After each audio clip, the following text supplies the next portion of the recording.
Assalamualaikum warahmatullahi wabarakatuh.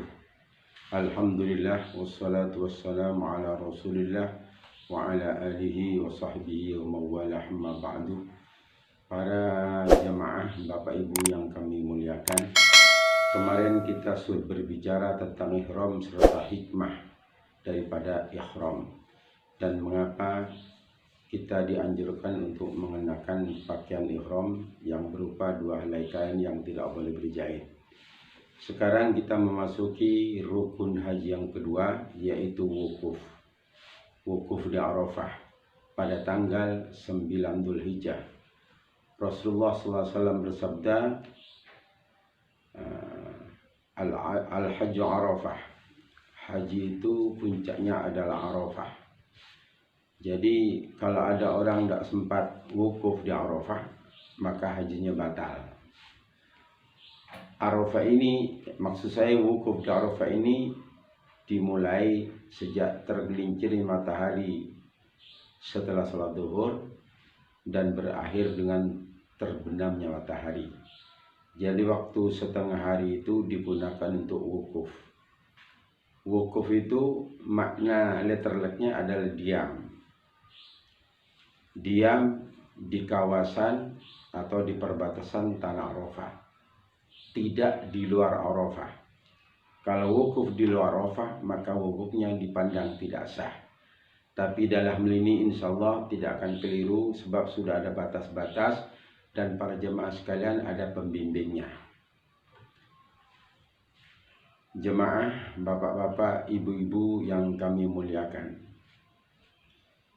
ketika Rasulullah SAW melaksanakan ibadah haji dulu, itu beliau berangkat dari Mekah pada tanggal 8 menuju Mina.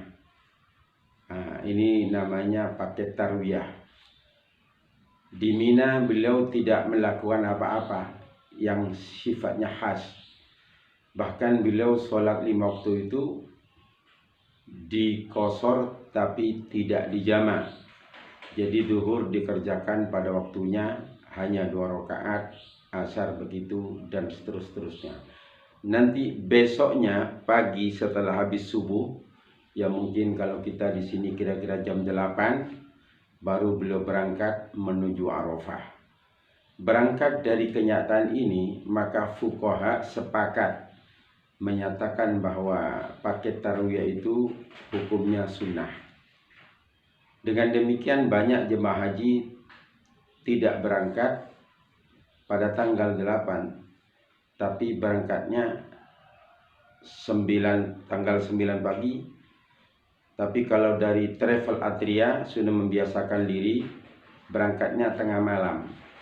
Jadi pada tanggal 9 atau malam 9 tengah malam kita meninggalkan Makkah menuju ke Arafah langsung. Ini semua dilakukan untuk kenyamanan jemaah. Bukan karena kita menyampaikan karena tarwiyah itu sunat, bukan. Tapi semata-mata kenyamanan daripada jemaah.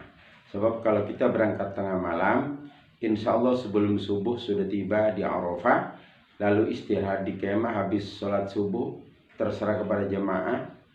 Ya, tidur silahkan atau jalan-jalan seputar Arafah dipersilahkan.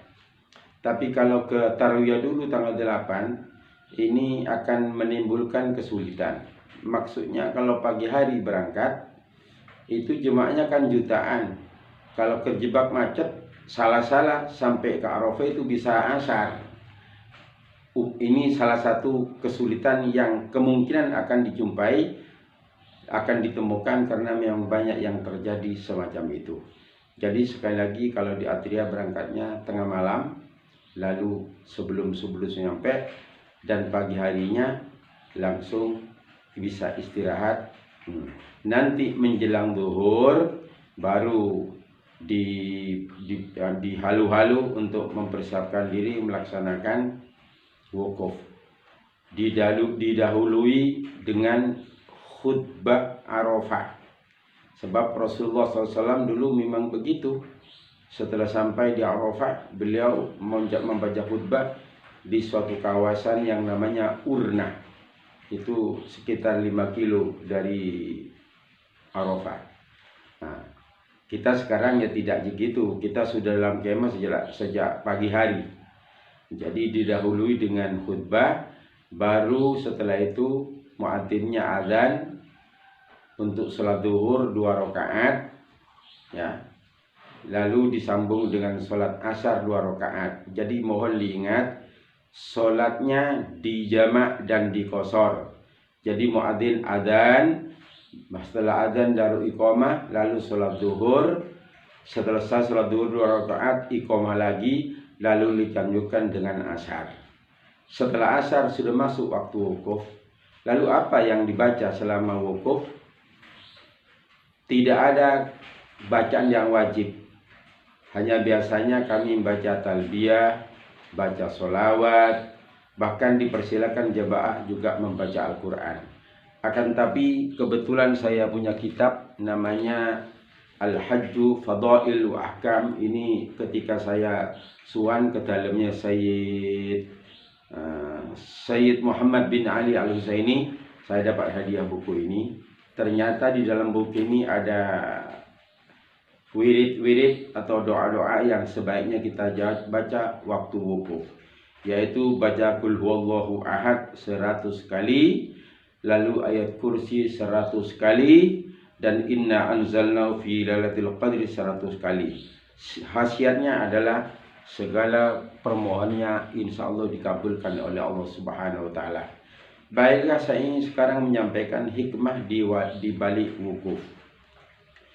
Sekali lagi, wukuf artinya duduk merenung, diam saja di kawasan Arafah.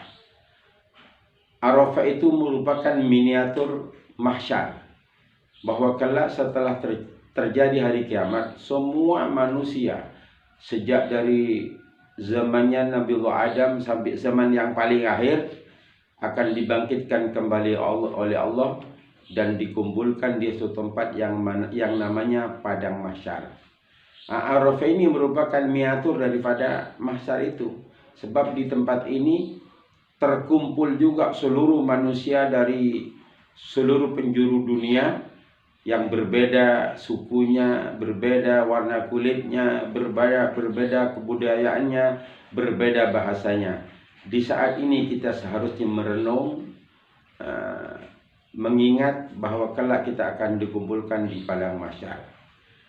Kalau sudah demikian, maka ingatlah kita kepada sabda Rasulullah sallallahu alaihi wasallam, la tazalu qadama 'abdin yaumal qiyamah hatta yus'ala an arba'i khisal. Tidak seorang pun anak cucu Adam yang dapat lolos dari hadapan Allah Subhanahu wa Ta'ala, tepatnya pada hari mahsyar itu, sehingga dia mampu menjawab 4 hal. Allah akan tanyakan kepada seluruh manusia, kepada kita semua nanti di mahsyar, tentang 4 hal. Tidak seorang pun yang dapat lolos dari kenyataan ini. Yang pertama, Allah akan tanyakan kepada kita an umrihi fima afna, tentang umurnya dihabiskan untuk apa saja dan dihabiskan dalam rangka apa saja. Ini sebaiknya direnungkan baik-baik. Waktu di wukuf Arafah, sudah usia berapa kita? Kita melakukan introspeksi diri. Selama hidup itu lebih banyak mana positif dan negatifnya. Jadi gunakan kesempatan baik itu untuk bermunajat kepada Allah, minta ampun sebanyak-banyaknya dengan cara membaca istighfar, agar nanti kita kembali ke negeri masing-masing, segala noda dan dosa kita sudah diampunkan oleh Allah. Jadi pertama Allah akan tanyakan an umrihi fima afna, umurnya dihabiskan untuk apa saja. Padahal dalam hadis lain disebutkan a'maru ummati baina sittin wa sab'in, umur umatku antara 60 dan 70. Jadi kalau diambil rata-rata, umur umat Nabi Muhammad, yaitu kita ini, antara 60 dan 70, ya sekitar 65. Oleh karena itu yang sudah 64 hati-hati kurang setahun. Ini mohon dihayati untuk lebih memacu diri kita untuk beribadah kepada Allah. Kalau sudah 65 ya nunggu harinya. Entah besok, entah lusa, entah kapan. Apa kita masih bisa kembali ke negeri atau tidak. Kalau sudah lebih 65 itu insentif, bonus dari Allah. Mbok ia digunakan sebaik-baiknya mumpung masih berikan kehidupan oleh Allah, masih dikaruniai kesehatan, tingkatkan ibadah. Jadi sepulang dari haji menjadi qudwah, menjadi teladan di masyarakat. Teladan dalam hal apa? Dalam hal kebaikan. Kalau sebelum haji dia jarang sekali ke masjid, nah sepulangnya haji dia selalu ke masjid, sehingga para tetangga menjadi hormat dan takdim. Sebab yang ada perubahan dibandingkan sebelum naik haji. Hadirin bapak-bapak, ibu-ibu yang berbahagia. Jadi yang pertama ditanya oleh Allah adalah umur kita. Yang kedua, wa an syababihi fima abla. Masa muda kita digunakan untuk apa saja. Masa muda yang biasanya penuh dengan kreativitas, itu akan ditanya oleh Allah. Masa muda itu kau gunakan untuk apa? Oleh karena itu, kepada para jamaah yang masih relatif muda atau remaja, tolong dicamkan baik-baik bahwa tidak ada tugas yang paling mulia bagi kalian memang semuda-muda selain daripada mempersiapkan diri dengan sebaik-baiknya. Sebab siap tidak siap, sanggup atau tidak sanggup, secara estafet Anda sekalian akan mengambil alih pemimpinan di negaranya masing-masing, khususnya kita di Indonesia. Orang tua-tua ini akan meninggalkan kita semua. Jadi remaja hari ini ya harus tampil jadi pemimpin. Kita patut berbahagia bila mana calon pemimpin kita adalah orang yang berakhlakul karimah, orang yang selalu ibadah kepada Allah. Jadi Allah akan tanyakan kepada kita, masa muda itu digunakan untuk apa saja. Untuk poin yang kedua ini tolong dicamkan baik-baik. Sebagaimana dikatakan oleh Syekh Mustafa Al-Wulayaini, Subhanul Yaum Rijalul Ghad. Pemuda hari ini adalah sumber potensi di masa yang akan datang. Anak muda sekarang adalah pemimpin di masa yang akan datang. Baik buruknya kehidupan bernegara dan beragama di masa depan tergantung kepada kualitas remaja hari ini. Lalu yang ketiga yang Allah akan tanyakan kepada kita, wa ammalihi min aina iktasabahu wa fima anfaqah. Dari harta kekayaan yang kita miliki, Allah akan tanyakan semua itu diperoleh dari mana dan dengan jalan apa, halal atau haram.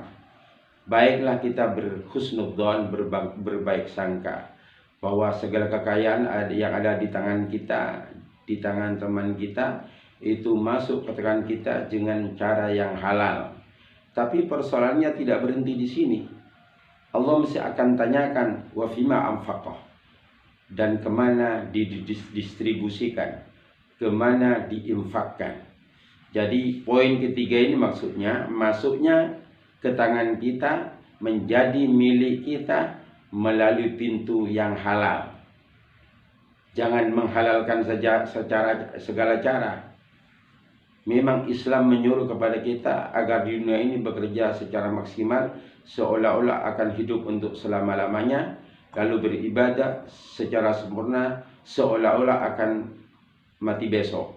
Jadi disuruh bekerja dalam hidup itu. Tapi dalam hal ini tidak boleh kita menghalalkan segala cara, sebab apa yang kita miliki Allah akan tanyakan dari mana semua itu kamu dapatkan, dari jalan halal atau haram. Dan persoalannya tidak berhenti sini. Walaupun sudah halal, Allah akan tanyakan wa fima anfaqah, kemana dinafkahkan. Jadi kesimpulannya poin ketiga ini masuknya harus halal dan dikeluarkan untuk aktivitas kegiatan yang diridhoi oleh Allah Subhanahu wa taala, di antaranya berinfak, membantu orang miskin, membiayai anak yatim dan sebagainya dan sebagainya. Lalu yang terakhir Allah akan tanyakan kepada kita an ilmihi fi ma'amila bima alim, tentang ilmu pengetahuan yang kita miliki, apa yang telah kita lakukan untuk agama dan bangsa ini sesuai dengan kepakaran kita. Apakah ilmu yang kita miliki ini kita gunakan untuk mengangkat derajat umat dari lembah keterbelakangan, dari lembah kebodohan, atau justru sebaliknya, dengan ilmu yang kita miliki justru kita gunakan untuk memperbodoh orang lain. Hal ini sering kita lihat di tanah air. Orang pandai itu menyalahgunakan kepandaiannya sehingga membuat orang lain menjadi bodoh, minimal sengsara. Demikianlah antara lain hikmah daripada wukuf. Mudah-mudahan kita nanti kalau sudah melakukan wukuf di Arafah dapat merenung dengan sebaik-baiknya dan mempersiapkan diri untuk menghadap Allah Rabbul Alamin. Demikian, wassalamualaikum warahmatullahi wabarakatuh.